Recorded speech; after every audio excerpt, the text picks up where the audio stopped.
નમસ્કાર મિત્રો, GK in ગુજરાતીમાં તમારું સ્વાગત છે। આજે આપણે ગુજરાતી સાહિત્યના એવા 50 પ્રશ્નો જોઈશું જે પરીક્ષામાં વારંવાર પૂછાય છે। પરીક્ષામાં જતા પહેલા આ એકવાર ચોક્કસ જોઈ લેજો। વિડિયો શરૂ કરતા પહેલા જો તમે નવા હો તો ચેનલને સબસ્ક્રાઇબ કરો અને વિડિયોને લાઇક જરૂર કરજો। ચાલો શરૂ કરીએ। ગુજરાતી સાહિત્ય 50 પ્રશ્નો અને ઉત્તર। ગુજરાતી સાહિત્યના પિતા તરીકે કોણ ઓળખાય છે? જવાબ છે નર્મદ। સ્નેહરશ્મિ તખલ્લુસ કયા સાહિત્યકારનું છે? જવાબ છે ઝીણાભાઈ દેસાઈ। જ્યાં જ્યાં વસે એક ગુજરાતી ત્યાં ત્યાં સદાકાળ ગુજરાત પંક્તિ કોની છે? જવાબ છે કવિ ખબરદાર। બેફામ તખલ્લુસથી જાણીતા સાહિત્યકાર કોણ છે? જવાબ છે બરકત અલી વિરાણી। ગુજરાત મોરી મોરી રે કાવ્યના રચયિતા કોણ છે? જવાબ છે ઉમાશંકર જોશી। ઠૂઠ નિશાળીઓ ઉપનામ કોનું છે? જવાબ છે બકુલ ત્રિપાઠી। ગુજરાતી ભાષાની પ્રથમ નવલકથા કઈ છે? જવાબ છે કરણઘેલો નંદશંકર મહેતા। ઘનશ્યામ તખલ્લુસથી કયા લેખક લખતા હતા? જવાબ છે કનૈયાલાલ મુનશી। ભલા ભગત તરીકે કયા સાહિત્યકાર ઓળખાય છે? જવાબ છે મૃદુલાબેન સારાભાઈ। દર્શક તખલ્લુસ કયા મહાન લેખકનું છે? જવાબ છે મનુભાઈ પંચોળી। ગુજરાતી સાહિત્ય પરિષદની સ્થાપના ક્યારે થઈ હતી? જવાબ છે 1905। સાહિત્ય પરિષદના પ્રથમ અધ્યક્ષ કોણ હતા? જવાબ છે ગોવર્ધન રામ ત્રિપાઠી। નિશાન ચૂક માફ નહીં માફ નીચું નિશાન પંક્તિ કોની છે?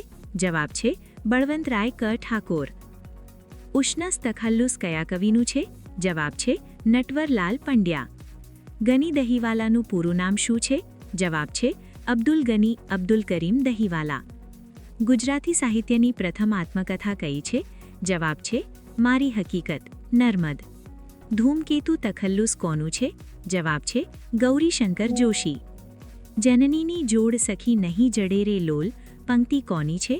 જવાબ છે કવિ બોટાદકર। શેષ અને દ્વિરેફ તખલ્લુસ કોના છે?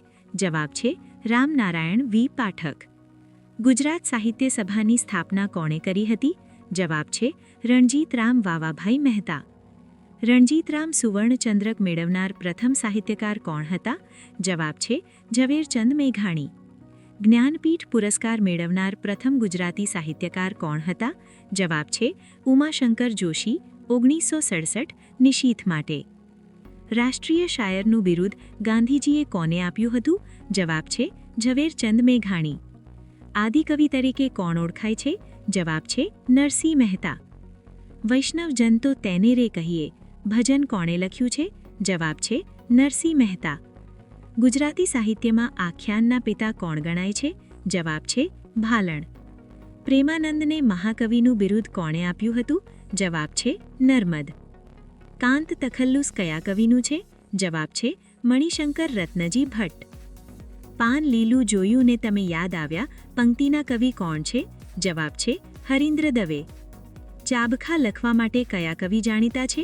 જવાબ છે ભોજા ભગત। અખો કયા મુગલ રાજાના સમયમાં થઈ ગયો? જવાબ છે જહાંગીર। પિનાક પાણી તખલ્લુસ કોનું છે? જવાબ છે મનુભાઈ પંચોળી।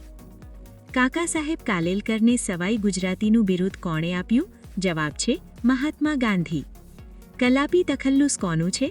જવાબ છે સુરસિંહજી તખ્તસિંહજી ગોહિલ। રે પંખીડા સુખેથી ચણજો ગીત વા કઈ ગાજો પંક્તિ કોની છે? જવાબ છે કલાપી। સત્યના પ્રયોગો આત્મકથાના લેખક કોણ છે? જવાબ છે મહાત્મા ગાંધી। સરસ્વતી ચંદ્ર નવલકથાના લેખક કોણ છે? જવાબ છે ગોવર્ધન રામ ત્રિપાઠી। પાનબાઈ અને ગંગાસતી કયા સાહિત્ય પ્રકાર માટે જાણીતા છે? જવાબ છે ભજન અથવા પદ। મકરંદ દવેનું જન્મસ્થળ કયું છે? જવાબ છે ગોંડલ। શૂન્ય પાલનપુરીનું મૂળ નામ શું છે? જવાબ છે અલી ખાન ઉસ્માન ખાન બલોચ। આદિત્ય તખલ્લુસ કોનું છે?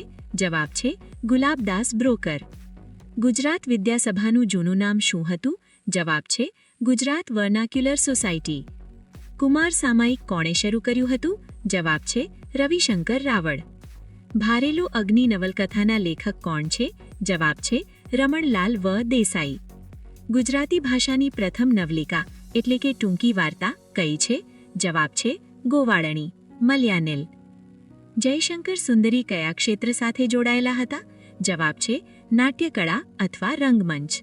કાદંબરીના રચયિતા કોણ છે? જવાબ છે ભાલણ.